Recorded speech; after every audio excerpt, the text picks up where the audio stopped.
দুর্গাকে চিনি না। আপনি যে ব্যক্তিকে কল করেছেন তিনি এখন অন্য কলে ব্যস্ত আছে। এমন জায়গায় লুকাবো কেউ আমাকে খুঁজে পাবে না। আপেও মারা যাব, কিন্তু ওই দুর্গার পরিবারের সঙ্গে মরতে যাব না। আমি তো আবার খিদেও সহ্য করতে পারি না। নারদমণি, কে ডাকছেন? নারদমণি, মহিষাসুর তো ফোন সুইচ অফ করে দিয়েছে, ওকে ধরে নিয়ে এসো, আমি মরতে যাব। মহিষাসুর কি মোটা? আমি ওর সাথে পারবো? আমি তো একটু পাতলা। প্লিজ আমাকে ক্ষমা করে দাও।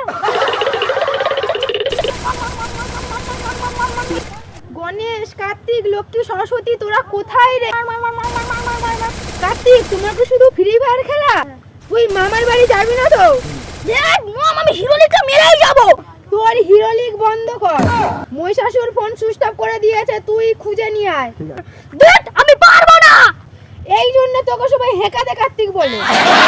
আরে এটা তো বল, গণেশ কোথায় গেছে? দেখো না, বন্ধুদের নিয়ে ক্রিকেট খেলতে গেছো। ঠিক আছে, আমি তাহলে গণেশের কাছেই যাই।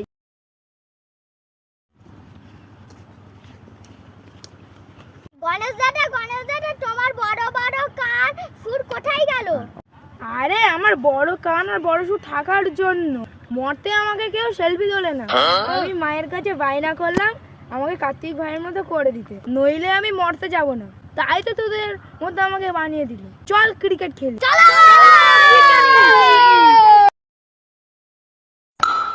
एक बार फिर उससे भी बेहतर।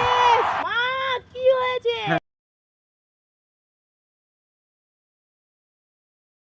সময় হয়ে যাচ্ছে, মামার বাড়ি যেতে হবে। কিন্তু একটা সমস্যা হয়ে যাচ্ছে, মহিষাসুর এখনো আসেনি, ফোন সুইচ অফ করে দিয়েছে। মা তুমি চিন্তা করো না, আমি মহিষাসুরকে তুলে নিয়ে আসছি। বেটা নিজেকে ভেবেছে কি মাকে অপমান করা? চল দয়া সবাই। লক্ষ্মী, তুই এখনো সাজগুজ করছিস? মামার বাড়ি যাবি না তো? কি মামার বাড়ি যাব? মরতে তো লক্ষ্মী ভান্ডার চালু হয়ে গেছে, ওখানে তো কেউ আমাকে পাত্তাই দেয় না। রাগ করিস না, চ। তোর বোন সরস্বতী কই? ও তো বিউটি পার্লারে সাজতে গেছে। চ, আমরা এখন যাই।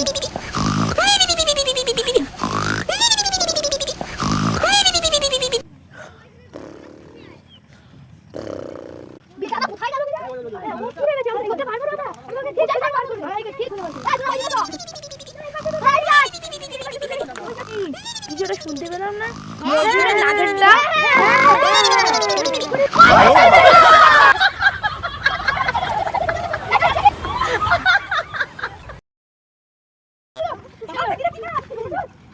প্লিজ আমাকে ক্ষমা করে দাও, আমি ফোন কাটিনি, ফোন কেটে চেষ্টা করছি।